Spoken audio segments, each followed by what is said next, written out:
হলো, আমি একজন শিশু সন্তানের পিতা। ভেবেছিলাম আমার ছেলেকে মাদ্রাসায় ভর্তি করাবো।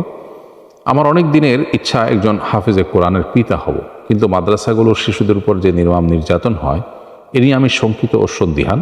আমি আমার সন্তানের পড়াশোনা সম্পর্কে আপনার পরামর্শ কামনা করছি। আশা করি সুপরামর্শ দিয়ে চিন্তামুক্ত করবেন। প্রিয় দর্শক, মাদ্রাসার যে অনাচার, বিশেষ করে শিশুদেরকে প্রহার করা, নানাভাবে তাদের যৌন নিপীড়ন করার যে সমস্ত ঘটনা বা যে সমস্ত সংবাদ আমাদের কাছে আসছে, সন্দেহাতীতভাবে এগুলো উদ্বেগজনক।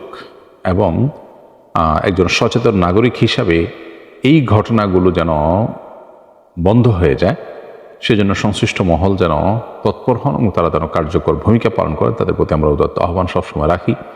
আমরা একটা চিঠি, 6টি প্রস্তাবনা সম্বলিত একটা চিঠি দেশের শীর্ষস্থানীয় 30 জন আলেম যারা দায়িত্বশীল পর্যায়ের মাদ্রাসা পরিচালনা, মাদ্রাসার ম্যানেজমেন্টের সাথে কোনো না কোনোভাবে যুক্ত আছেন, তাদের কাছে আমরা পাঠিয়েছি এবং সোশ্যাল মিডিয়াতেও সেটা প্রচার করেছি, যাতে করে অন্যরাও সেটার সুপারিশগুলো আমল করতে পারেন।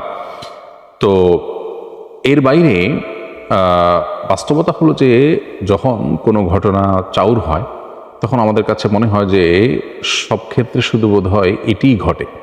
বাস্তবে কিন্তু তা নয়।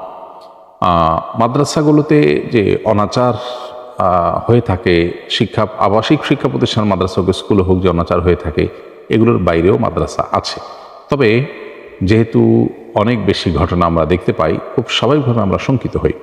তো এই ক্ষেত্রে আমি আপনাকে বলবো যে আপনার সবচেয়ে ভালো হয় যদি আপনি হোম স্কুলিং করতে পারেন, বাসা থেকে যদি তাকে পড়াতে পারেন, হিফজ করতে পারেন। আমার ছেলে এবং মেয়ে তারা বাসা থেকে হিফজ করেছে, তবে সবার জন্য এটা সহজ নয়। যদি আপনি এটা করাতে পারেন তাহলে সেক্ষেত্রে আরও কয়েকটা বাচ্চাকে রেখে আপনি করলেন, নিবিড় তত্ত্বাবধানে এবং পর্যবেক্ষণ রেখে করলেন। আর না হয় মাদ্রাসাগুলোর মধ্যে অনেক ভালো মাদ্রাসা আছে যারা অত্যন্ত দায়িত্বশীল এবং সেখানে খুব কঠোরভাবে নিয়ম নীতি ফলো করা হয়।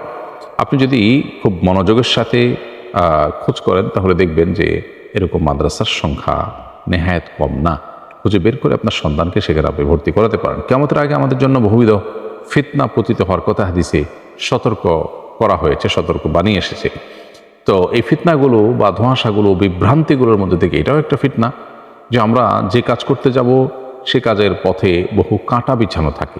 তো এটা যেন আমাদের ভালো কাজের ইচ্ছা থেকে আমাদেরকে নিবৃত্ত না করে, বরং আমরা যেন সেই কাঁটা সরিয়ে হলেও আমাদের কাঙ্ক্ষিত গন্তব্য এবং লক্ষ্যে পৌঁছতে পারি। আমি দোয়া করি আল্লাহ আপনাকে আপনার স্বপ্ন পূরণের তৌফিক দান করুন।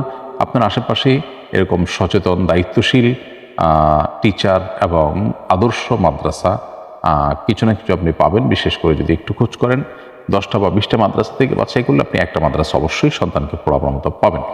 তবে আমি আপনাকে বলবো যে খুব ছোটোবেলায় সন্তানকে আবাসিক এমনিতে না দেওয়া ভালো। বা আমার স্নেহে থাকলো, আসা যাওয়া করলো, বাসাতে খুব কাছাকাছি থাকলো, আর মাদ্রাসা সিসিটিভি ক্যামেরা সহ অন্যান্য বিষয়গুলো আছে কিনা যেগুলো আসলে কর্তৃপক্ষের দায়িত্বশীলতার পরিচয় বহন করে। এর বাইরে দক্ষ, বিচক্ষণ একাধিক আলেমের সাথে পরামর্শ করতে পারেন যারা আপনাকে চিনে এবং আপনার বাসার লোকেশনের আশেপাশে ভালো মাদ্রাসার সন্ধান দিতে পারবেন।